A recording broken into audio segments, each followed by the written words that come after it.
प्रभु येशु क्रीस्तु नामములో మీ అందరికీ శుభములు। प्रभु यीशु मसीह के नाम में सभी को जय मसीह की। ప్రియ సహోదరి సహోదరులారా, प्रिय भाई और बहनों, మనము న్యాయాధిపతుల గ్రంథము 9వ అధ్యాయము 8వ వచనం కానుంచి 15వ వచనాలు ధ్యానించుకుంటూ వస్తున్నాం। हम न्यायों की किताब इसका 9वां अध्याय 8वें वचन से लेकर 15वें वचन तक ध्यान करते हुए आ रहे हैं। దేవుని బిడ్డల ఇక్కడ గిద్యోని ఒక చిన్న కుమారుడైన యోతాము మాట్లాడుతున్నాడు। प्रिय परमेश्वर की संतान, यहाँ पर गिदोन का छोटा पुत्र योताम बात कर रहा है। ఎవరితో మాట్లాడుతున్నాడు అంటే మరి అక్కడ షెకెము పెద్దలతో, షెకెము యొక్క యాజకులతో మాట్లాడుతున్నాడు। किसके साथ बात कर रहा है? मतलब शकेम के रहने वाले बड़े लोगों के साथ और याजक लोगों के साथ बात कर रहा है। ఎవరి గురించి మాట్లాడుతున్నాడు అంటే దుర్మార్గుడైన అబీమెలెకు గురించి మాట్లాడుతున్నాడు। किसके विषय में बात कर रहा है कहने से दुष्ट अबीमेलेक के विषय में बात कर रहा है। వారికి అర్థం కావడానికి उन्हें समझ में आने के लिए 4 చెట్లను ఎత్తుపట్టి ఆ 4 చెట్ల యొక్క వివరణ వాళ్ళకి అందిస్తున్నారు। 4 वृक्षों को लेकर उन 4 वृक्षों के विषय में उनको सारी बातें बता रहा है। అసలు ఏమి జరిగింది, असलियत में क्या हुआ, ఎందుకు అక్కడ మరి 70 మంది చనిపోయారు, क्यों वहाँ पर 70 लोग मारे गए, ఎందుకు అక్కడ రాజకీయం అనేది జరుగుతున్నది, क्यों वहाँ पर राजनीति या फिर अधिकार जताया जा रहा है, ఇవన్నీ మనం ఫస్ట్ మొదలుగా నేర్చుకొని ఉన్నాం। ये सारी बातें हम पहले सीख चुके हैं। ఆ తర్వాత ఒలివల చెట్టు గురించి కూడా మనం స్పష్టంగా నేర్చుకున్నాం। उसके बाद हम जैतून वृक्ष के विषय में भी स्पष्ट रीति से सीखे। ఈ 4 చెట్లలో రెండవ చెట్టు అయిన అంజూరపు చెట్టు గురించి మనం ఈ రోజు నేర్చుకోబోతున్నాం। इन 4 वृक्षों में दूसरा वृक्ष अंजीर के वृक्ष के विषय में आज हम सीखने वाले हैं। ఒక వాక్యాన్ని చదువుకుందాము। एक वचन को पढ़ेंगे। న్యాయాధిపతుల గ్రంథము 9వ అధ్యాయము 10-11 వచనము। न्यायों की किताब इसका 9वां अध्याय 10 और 11 वचन। तब वृक्षों ने अंजीर के वृक्ष से कहा, तू आकर हम पर राज कर। अंजीर के वृक्ष ने उससे कहा, क्या मैं अपने मीठेपन और अपने अच्छे अच्छे फलों को छोड़ वृक्षों का अधिकारी होकर इधर उधर डोलने को चलूं?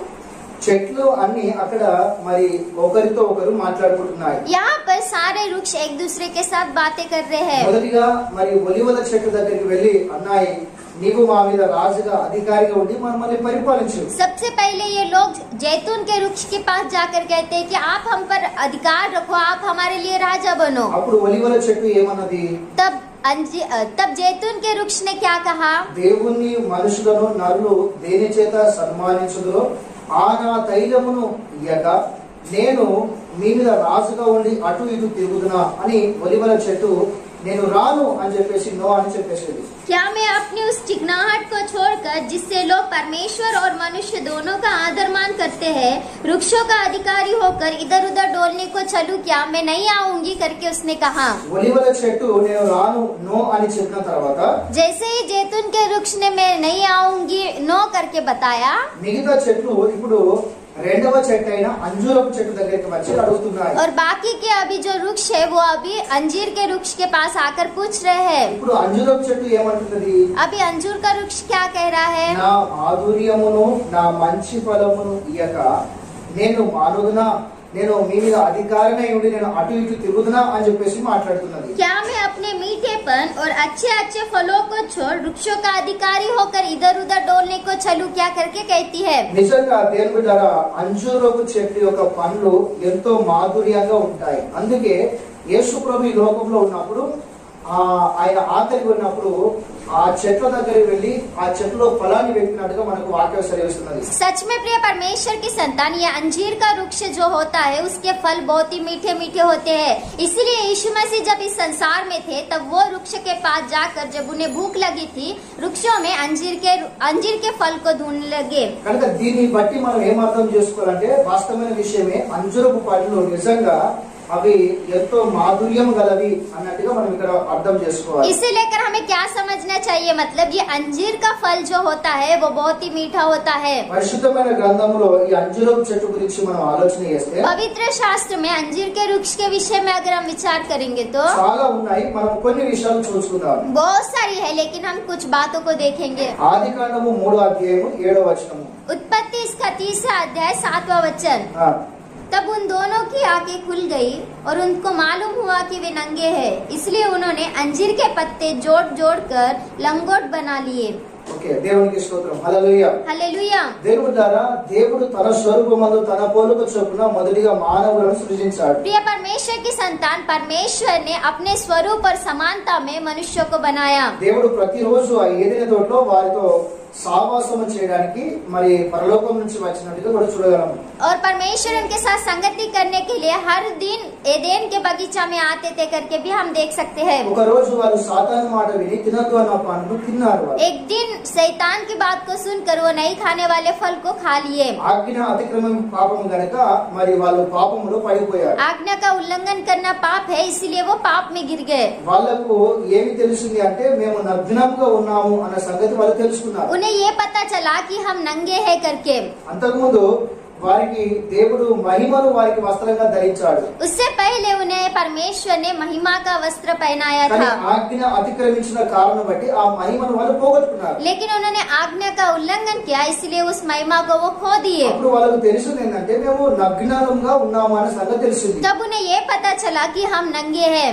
అప్పుడు ఏమైందంటే అక్కడ అంజురపు చెట్టు యొక్క ఆకులను వాళ్ళు తీసుకొని వాటిని వస్త్రములుగా కుట్టుకొని మరి వాళ్ళకు ధరించుకున్నారు అన్నట్టుగా వాక్యం సెలవిస్తున్నది. तब उन्होंने क्या किया, मतलब अंजीर के वृक्ष के जो पत्ते हैं उन्हें लेकर उन्हें जोड़ जोड़ कर लंगोट बना के उन्होंने अपने को गुंडाल लिया। అట్లా వాళ్ళు వాళ్ళ శరీరాన్ని కప్పుకోవడానికి ఇక్కడ అంజురపు చెట్టు మనుషులకు సహాయం చేసినట్టుగా మనకు కనబడుతున్నది. इस प्रकार से उनके शरीर को ढांपने के लिए ये अंजीर का वृक्ष जो है वो उनकी मदद की करके हम देख सकते हैं। ఇంకో వాక్యాన్ని చదువుకుందాం. और एक वचन पढ़ेंगे, యెషయా గ్రంథము 38వ అధ్యాయము यशायाह की किताब इसका 38वां अध्याय మొదటి వచనంలో మనం ఆలోచన చేస్తే पहले वचन को अगर हम विचार करेंगे तो ఇక్కడ హిజ్కియాకు మరణకరమైన రోగం వచ్చింది. यहाँ पर हिजकिय्याह को एक मृत्यु देने वाली बीमारी आई। మరి అదే యెషయా గ్రంథం 38వ అధ్యాయము उसी यशायाह की किताब इसके 38वें अध्याय में 21వ వచనం మనం చదివినట్లయితే 21वें वचन को अगर हम पढ़ेंगे तो అక్కడ ఈ విధంగా రాయబడి ఉంది. वहाँ पर इस प्रकार से लिखा है,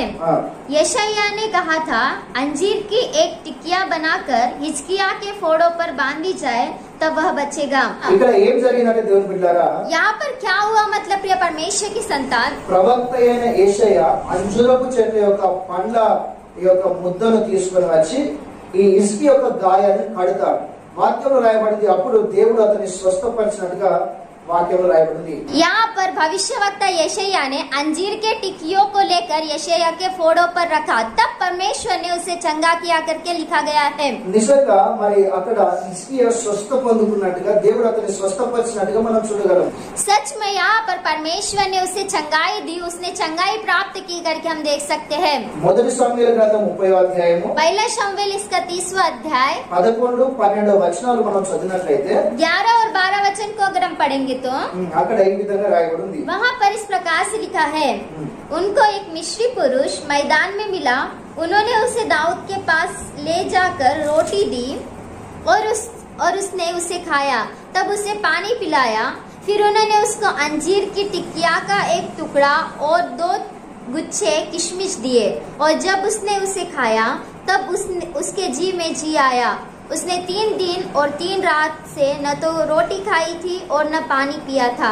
ఐగుప్తుడు 3 రాత్రి మగలు అన్నపానము లేకుండా ఆ యొక్క పొలంలో సొమ్మసిల్లి ఉన్నప్పుడు एक मिस्री पुरुष 3 दिन और 3 रात खाना नहीं खाते हुए जब खेत में पूरा मुरझा कर रह गया था, అప్పుడు దావీదు అతని యందు దయ తలిచి అతనికి భోజనం పెట్టించి అతనికి నీళ్లు కూడా తాగడానికి ఇచ్చి ఈ యొక్క అంజూరపు చెట్టు యొక్క మొక్కలను అడల యొక్క మొక్కలను అతనికి ఇచ్చినప్పుడు వాక్యం రాయబడింది, అతని ప్రాణము సొమ్మసిల్లను అని రాయబడింది. जब दाऊद ने उस पर दया खाकर तरस खाकर जब उसे खाने के लिए रोटी दी, पानी दिया और अंजीर की टिकिया का एक टुकड़ा दिया, तब उसके जी में जी आया करके वचन में लिखा है। నిజమే అక్కడ రాయబడింది వారి ప్రాణము తెప్పరిలను అని చెప్పేసి రాయబడింది. सच में यहाँ पर लिखा है कि उसके जी में जी आया। దేవునికి స్తోత్రం. హల్లెలూయా. हालेलुया। మొదటి రాజుల గ్రంథము पहला राजा 4వ అధ్యాయం 25వ వచనం. 4 अध्याय 25 वचन, दान से बेर्शेबा तक के सब यहूदी और इजरायली अपनी अपनी दाखलता और अंजीर के वृक्ष तले सुलेमान के जीवन भर निकट रहते थे।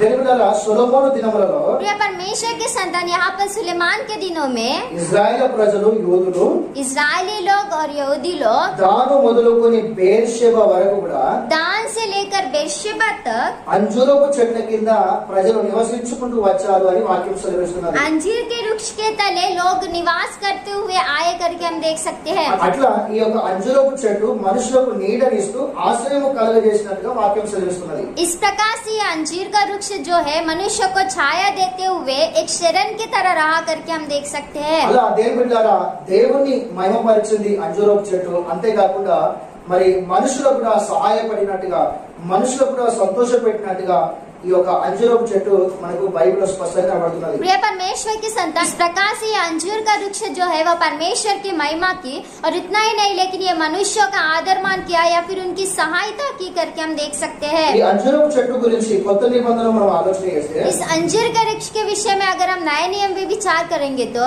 లూకా సువార్త 13వ అధ్యాయము लूका रचित सुसमाचार इसका 13 अध्याय 6వ వచనం నుంచి 9వ వచనం మనం చదివినట్లయితే 6वें वचन से लेकर 9वें वचन तक अगर हम पढ़ेंगे तो అలాగే उसी प्रकार से మత్తయి సువార్త 21వ అధ్యాయము मत्ती रचित सुसमाचार इसका 21वां अध्याय 18 నుంచి 19 వచనాలు 18 वचन से लेकर 19 वचन तक ఇక్కడ అంజూరపు చెట్టు గురించి రాయబడి ఉన్నది. यहाँ पर अंजीर के वृक्ष के विषय में ही लिखा गया है। అంజూరపు చెట్టు రెండు ప్లేసుల్లో మనకు కనబడుతున్నది. अंजीर का वृक्ष दो जगह पर दिखाई देता है ఇంకొక రకంగా చెప్పాలంటే రెండు రకాలుగా కనబడుతున్నది. और एक प्रकार से कहे तो दो प्रकार से दिखाई दे रहा है। ఒక అంజూరపు చెట్టు ఏమో ద్రాక్ష తోటలో ఉన్నది. एक अंजीर का वृक्ष जो है वो दाग की बारी में लगाया गया है రెండో అంజూరపు చెట్టు ఏమో మరి త్రోవ పక్కకు ఉన్నట్టు కనబడుతున్నది. और दूसरा अंजीर का वृक्ष जो है वो सड़क के किनारे में है। ఈ రెండు చెట్ల దగ్గర కూడా యేసు ప్రభు వెళ్ళాడు. इन दोनों वृक्षों के पास भी यीशु मसीह गए, వాటి ఫలములను వెతకడానికి వెళ్ళాడు. उनके फलों को ढूंढने के लिए वो ఈ गए। రెండు చెట్ల దగ్గర కూడా ఫలాలు యేసు ప్రభు కనిపించలేదు. इन दो वृक्षों के पास भी यीशु मसीह को फल नहीं मिले। ఇప్పుడు త్రోవ ప్రక్కన ఉన్న అంజూరపు చెట్టు దగ్గరికి యేసు ప్రభు వెళ్ళాడు. अभी सड़क के किनारे वाले अंजीर के वृक्ष के पास यीशु मसीह गए। అక్కడ ఫలాలు కనిపించని కారణం బట్టి वहाँ पर फल नहीं दिखने के कारण అది వెంటనే శపించబడినట్టుగా దాన్ని యేసు ప్రభు శపించినట్టుగా వాక్యంలో రాయబడింది. वो तुरंत ही सूख गया। वहाँ पर तुरंत यीशु मसीह ने उसे श्राप दिया करके हम देख सकते हैं। ఆ తర్వాత ద్రాక్ష తోటలో ఉన్న అంజూరపు చెట్టు దగ్గర వెళ్ళాడు. उसके बाद दाग की बारी वाले अंजीर के वृक्ष के पास गए। ఆ చెట్టు కూడా ఫలాలు లేవు. उस वृक्ष को भी फल नहीं కానీ थे। అక్కడ చూసుకుంటున్న ఆ తోటమాలి ప్రార్థించిన కారణం బట్టి ఆ చెట్టు ఫలించడానికి ఆ యేసు ప్రభు దానికి సమయం ఇచ్చినట్టుగా వాక్యంలో రాయబడింది. वहाँ पर जो रखवाला है वो खेत को देखने वाला, उसने यीशु मसीह से विनती की, तब और फल लाने के लिए उसे कुछ समय के लिए छोड़ दिया गया। ఓకే, దేవునికి స్తోత్రం, హల్లెలూయా. हालेलुया। దేవుని బిడ్డలారా, ఈ అంజూరపు చెట్టును మనం ఆలోచన చేస్తే प्रिय परमेश्वर की संतान, इस अंजीर के वृक्ष को अगर हम विचार करेंगे तो మిగతా చెట్లు అన్ని వచ్చి అంజూరపు చెట్టును అడిగాయి, सारे वृक्ष आकर अंजीर के वृक्ष से पूछे, నీవు మా మీద రాజుగా ఉండి మమ్మల్ని పరిపాలన చేయాలి. आप हम पर राजा रहकर हमारे ऊपर अधिकार रखो। కానీ ఈ చెట్టు వెంటనే ఏమన్నదంటే నో, నేను చెయ్య అని చెప్పేసి అన్నది. लेकिन इस वृक्ष ने तुरंत ही नो मैं नहीं करूंगी करके कहा। ఎందుకంటే దేవుడు ఈ చెట్టును పుట్టించిన ఉద్దేశం వేరే ఉన్నది. क्यों कहने से इस वृक्ष को परमेश्वर ने बनाया कुछ और उद्देश्य के लिए है। ఎందుకంటే దేవుడు ఈ చెట్టును కలగజేసిన దీని యొక్క పిలుపు, దీని యొక్క రెస్పాన్సిబిలిటీ, దీని యొక్క బాధ్యతలు వేరే ఉన్నాయి.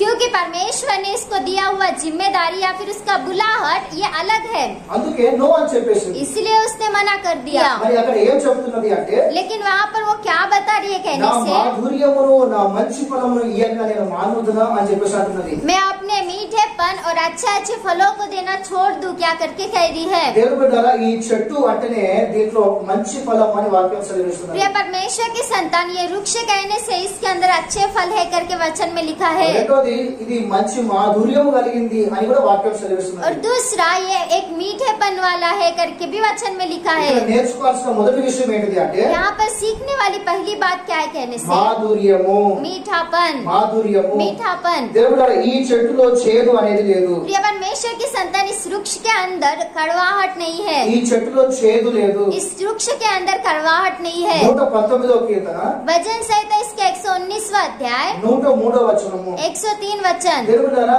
దేవుని వాక్యము మధురమైనది, చుట్టు తేనెదారుల కంటే మధురమైనది, అందులో చేదు లేదని వాక్యం సెలవిస్తున్నది. प्रिय परमेश्वर की संतान, परमेश्वर का वचन जो है वो मीठा है करके वचन में स्पष्ट रीति से लिखा है। అంతేకాకుండా उतना ही नहीं, ఏహెజ్కేలు గ్రంథం 3వ అధ్యాయం 3వ వచనం చదివితే एहezकेल की किताब 3रा अध्याय के 3रे वचन को अगर हम पढ़ेंगे तो దేవుడు ఒక పుస్తకాన్ని ఏహెజ్కేలుకి ఇస్తాడు. परमेश्वर ने किताब को एहezकेल को दिया, నీవు దాన్ని తిను అని అంటాడు.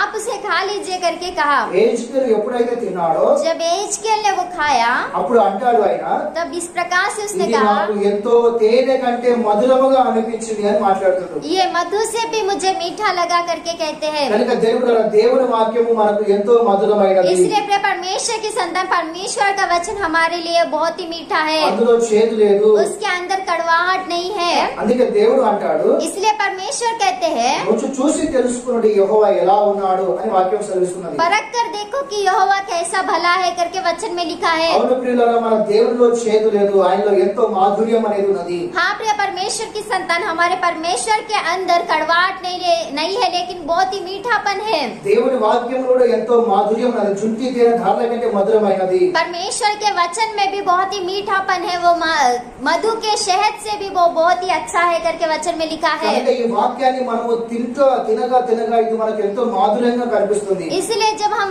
इस वचन को खाते खाते रहते तब हमें वो बहुत ही मीठा लगता है। కనుక ఈ యొక్క వాక్యాన్ని మనము తిని మరి అంత మాధుర్యాన్ని పొందుకొని మన ఆత్మలో శక్తి పొందుటకు మనం ప్రతిదినం ప్రయత్నం చేయాలి. इसलिए ये वचन को इस प्रकार से खाते हुए अपने अंदर मीठेपन को लाते हुए हर दिन हमें आत्मा में सामर्थ्य को प्राप्त करना है। మనం వ్యక్తిగత జీవితంలో ఆలోచన చేస్తే हमारे व्यक्तिगत जीवन को अगर हम विचार करेंगे तो దేవుని పిల్లలమైన మనలో ఎలాంటి చేదు ఉండకూడదు. परमेश्वर के पुत्र होने के नाते हमारे अंदर किसी भी प्रकार का कड़वाहट नहीं रहना है, ఎలాంటి చేదు ఉండకూడదు. किसी भी प्रकार की कड़वाहट नहीं నీళ్ళను रहना है। ద్రాక్షరసంగా మార్చిన దేవుడు ఆయన. पानी को द्राक्षरस में बदलने वाला परमेश्वर है, మారను మధురంగా మార్చిన దేవుడు ఆయన. मारा को मीठेपन में परमेश्वर ने बदला, శ్రాపాన్ని ఆశీర్వాదకరంగా మార్చిన దేవుడు ఆయన. श्राप को आशीषित रूप में परमेश्वर ने बदला। కనుక దేవుడారా, ఆయన పిల్లలమైన మనలో ఎలాంటి చేదు ఉండకూడదు. इसलिए प्रिय परमेश्वर की संतान, उसके पुत्र होने के नाते हमारे अंदर कुछ भी कड़वाहट नहीं ఎవరికి रहनी మనము चाहिए, చేదు చూపించకూడదు. किसी को भी हम कड़वाहट नहीं दिखाना चाहिए। చేదు అంటే ఏంటిది అంటే कड़वाहट मतलब क्या है कहने से,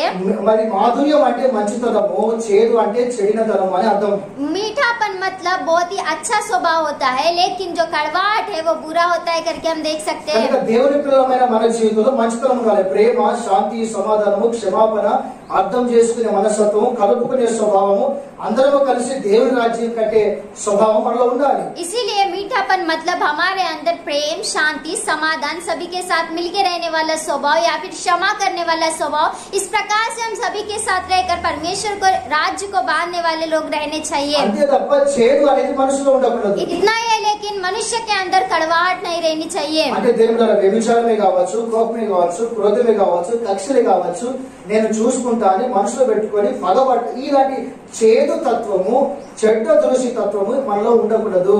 यानी कि व्यभिचार, पाप या फिर ईर्ष्या, क्रोध, ये मैं देख लूंगा, मैं ऐसा करूंगा, वैसा करूंगा, ये सारी बातें जो है वो हमारे अंदर नहीं रहनी चाहिए। మనిషిలో చేదు అనేది ఉండకూడదు. मनुष्य के अंदर कड़वाहट नहीं रहना चाहिए। కనుక దేవుడి ద్వారా ఈ యొక్క చెట్టు మాధుర్యమునిచ్చేదిగా కనబడుతున్నది. इसलिए ये जो वृक्ष है वो मीठेपन को देने वाला वृक्ष है करके हम देख सकते हैं। కనుక చేదు లాంటి మన జీవితాన్ని దేవుడు మధురంగా మార్చినాడు యేసు ప్రభు తన శిలువ పునరుద్ధానం ద్వారా.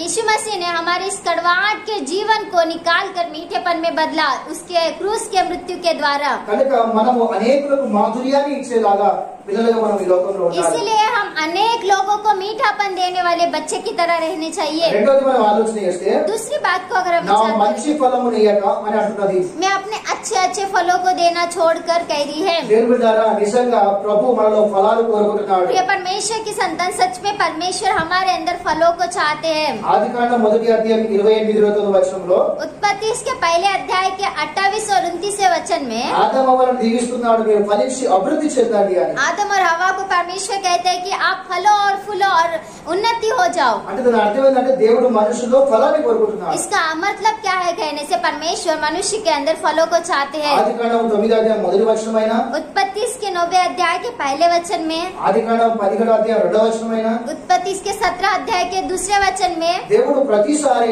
తన ప్రజలను దీవించాడు, మీరు ఫలించండి అని చెప్పేసి. परमेश्वर हर बार अपने लोगों को आशीष दिया कि आप फलो फूलो करके। యోహాను సువార్త 15వ అధ్యాయం 8వ వచనమైన, యోహాను రचित सुसमाचार 15 अध्याय के 8वें वचन में, మీరు బహుగా ఫలించడం వలన తండ్రి అయిన దేవుడు మహిమపరచబడును అని వాక్యంలో రాయబడింది. आप अगर बहुत सा फल लाते हो उसके द्वारा परमेश्वर की महिमा होती है करके वचन में लिखा है। కనుక మనం ఫలించాలి, इसीलिए हमें फल लाना है, మనం అనేకమైన ఫలాలు తీసుకొని రావాలి. हम अनेक फलों को लाना है, మనలో ఫలాన్ని ఆయన కోరుకుంటున్నాడు. हमारे अंदर वो फलों को चाहते हैं। యేసు ప్రభు రెండోసారి ఈ లోకానికి వచ్చినప్పుడు यीशु मसीह दूसरी बार इस संसार में जब ఆయన आएंगे మనలో ఫలాన్ని చూస్తాడు. वो हमारे अंदर फलों को देखेंगे। దేవుడు ఆత్మ సంబంధమైన ఫలం ఏంటిది అంటే ये परमेश्वर के संतान आत्मिक फल क्या है कहने से ప్రేమ, శాంతి, సమాధానం గలతీ 5:22 ప్రకారం మనం ఎదగాలి. गलती है इसके 5वें अध्याय के 22वें वचन के अनुसार प्रेम, आनंद, शांति, विश्वास, धीरज इन सारी बातों में हमें बढ़ते जाना चाहिए। అంతేకాకుండా మరి భౌతికమైన ఫలం ఏంటిది అంటే उतना ही नहीं, लेकिन भौतिक फल क्या है कहने से మన కుటుంబ పరంగా,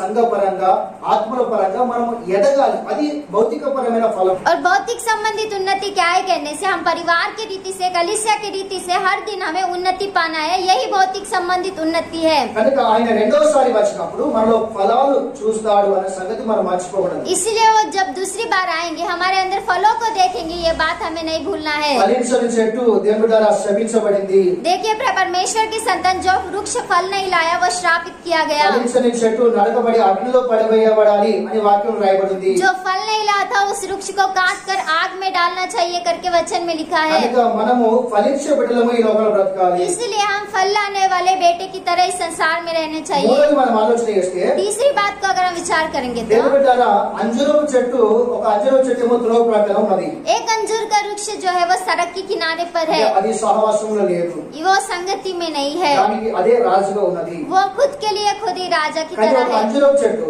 लेकिन एक अंजूर का वृक्ष जो ద్రాక్ష है తోటలో ఉన్నది. वो दाग की बारी में लगाया ద్రాక్ష गया చెట్టు है। సంఘానికి సాదృశ్యంగా ఉన్నది. दाग की बारी जो है वो कलीसिया को सादृश्य అంటే है। ఆ చెట్టు సహవాసంలో ఉన్నది. इसका मतलब वो पेड़ जो है वो संगति में है। సహవాసంలో లేని చెట్టు వెంటనే శపించబడింది. संगति में जो वृक्ष नहीं है वो तुरंत ही श्रापित किया गया। సహవాసంలో ఉన్న చెట్టు ఫలించడానికి సమయం పొందుకున్నది. लेकिन जो संगति में है वो वृक्ष फल लाने के लिए उसको टाइम दिया गया। కానీ ఇక్కడ నేర్చుకునే మూడో విషయం ఏంటిది అంటే तो यहाँ पर सीखने वाली तीसरी बात क्या है? మనము సహవాసంలో ఉండాలి. हमें संगति में रहना चाहिए। మన ఆత్మీయ నాయకులతో సహవాసంలో ఉండాలి. हम हमारे आत्मिक न्याय के साथ संगति में रहना है, సంఘముతో మనం సహవాసం కలిగి ఉండాలి. कलीसिया के साथ संगति में रहना है, కుటుంబముతో సహవాసం కలిగి ఉండాలి. परिवार के साथ संगति में रहना है, దేవునితో సహవాసం కలిగి ఉండాలి. परमेश्वर की संतान परमेश्वर के साथ संगति में रहना है। దేవునితో ఎప్పుడు మనకు ఎడబాటు అనేది ఉండకూడదు. परमेश्वर के साथ हमारा कभी भी दूर का रिश्ता नहीं रहना चाहिए। కుటుంబంతోనే కావచ్చు, परिवार के साथ, సంఘంతోనే కావచ్చు, कलीसिया के साथ, సేవకుడితోనే కావచ్చు, सेवक लोगों के साथ దేవునితోనే కావచ్చు. या परमेश्वर के साथ। ఇది ఆత్మ సంబంధమైనది కనుక ఎడబాటు అనేది మనలో ఉండకూడదు. ये आत्मिक संबंधित है, इसीलिए दूर रहना हमारे साथ नहीं रहना चाहिए। సహవాసానికి మనము ఎడబాటు చేయడం ద్వారా లేదా సహవాసానికి మనం దూరం చేసుకోవడం ద్వారా మన జీవితంలో ఎన్నో విధాలుగా నష్టపోయే అవకాశాలు వస్తాయి. संगति को हम अगर दूर करेंगे या फिर संगति से हम दूर होते जाएंगे तो हमारे जीवन में बहुत सारी समस्याएं आ सकती है। అందుకే మనము సహవాసం ఉండడం ద్వారా మనము గొప్పగా ఎదుగుతాం, ఆశీర్వదించబడతాం. इसीलिए संगति में अगर हम रहेंगे तो हम बहुत ही उन्नति पाएंगे, आशीष को पाएंगे। మన మీద దేవుని యొక్క కృప అత్యధికముగా మరి అనుగ్రహించబడుతుంది. हमारे ऊपर परमेश्वर का जो अनुग्रह है वो दिन ब दिन बढ़ते जाएगा, అందుకే సహవాసంలో ఉండాలి. इसलिए संगति में रहना నాలుగో चाहिए। విషయం ఏంటి అంటే चौथी बात क्या है कहने से? మత్తయి సువార్త 24వ అధ్యాయము मत्ती रचित सुसमाचार इसका 24 अध्याय 32వ వచనం కాడి నుంచి 35వ వచనాలు. 32वें वचन से लेकर 35वें वचन।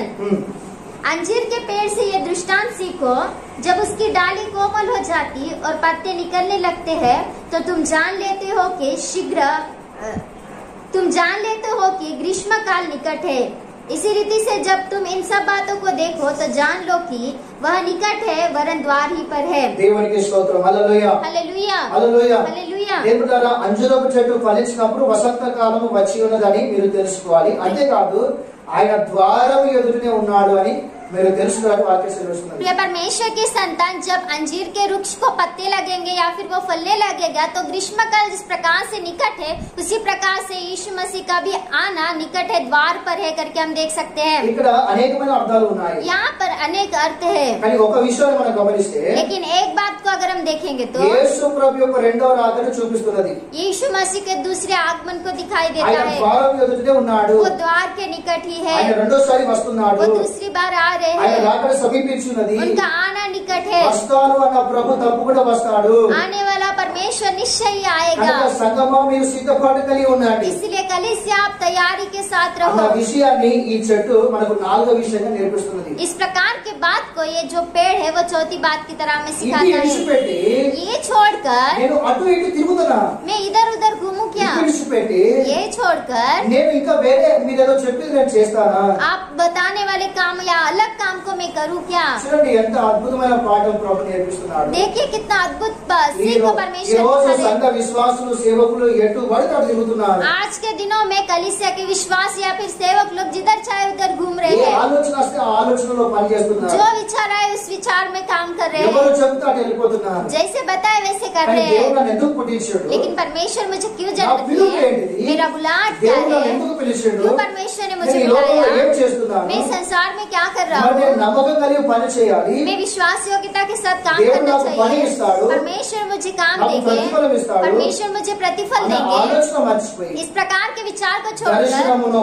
బాధ్యతను మరి రెస్పాన్సిబిలిటీ మర్చిపోయి ఎటు పడితే అటు తిరుగుతున్నారు दर्शन को जिम्मेदारी को ये सारी बातों को छोड़कर जिधर चाहे उधर घूमते हैं। ఎటు పడితే అటు తిరుగుతున్నారు जिधर चाहे उधर घूमते అందుకే हैं। దేవుడారా దేవుని కార్యములు ఎక్కువగా జరగడం లేదు इसलिए प्रिय परमेश्वर की संतान परमेश्वर का कार्य ज्यादा नहीं సువార్త हो पा అందని रहा। ప్రాంతానికి ఎన్నో ఉన్నాయి सुसमाचार नहीं पहुंचने वाले जगह बहुत सारे हैं। సేవకులు లేని ప్రాంతాలు ఎన్నో ఉన్నాయి सेवक नहीं रहने वाली जगह भी बहुत सारी है। ఆత్మలు నశించిపోతున్నాయి आत्माएं नाश होती जा ఒకసారి रही है। ఆలోచన చేయండి एक बार विचार ఎందుకు कीजिए దేవుడు మనల్ని పిలిచాడు क्यों परमेश्वर ने हमें ఈ చెట్టు बुलाया। ద్వారా నాలుగు విషయాలు మనం इस నేర్చుకున్నాం पेड़ के द्वारा हमने 4 बातों को మొట్టమొదటి देखा। లోకానికి మనం మాధుర్యం ఇవ్వాలి सबसे पहली बात हमें संसार में मीठापन देना రెండోది है। మనం ఫలించాలి అనేక ఫలములు తీసుకురావాలి दूसरी बात हमें फल लाना है और अनेक फलों को लाना है। మూడోది మనం సహవాసం కలిగి ఉండాలి तीसरी बात हम संगति के साथ रहना है। నాలుగోది ఆయన రాకడ కొరకు సిద్ధపాటు కలిగి और ఉండాలి चौथी बात उसके आगमन के लिए तैयारी के ఈ साथ చెట్టు रहना है। నిజంగా దేవుని మహిమపరిచింది ये वृक्ष जो है वो परमेश्वर की महिमा की మనుషులకు సహాయపడింది मनुष्य के लिए भी एक सहायता का మనుషులకు कारण నీడ बनी। ఇచ్చింది ఆశ్రయం ఇచ్చింది మనుషులకు मनुष्य को उसने छाया दिया,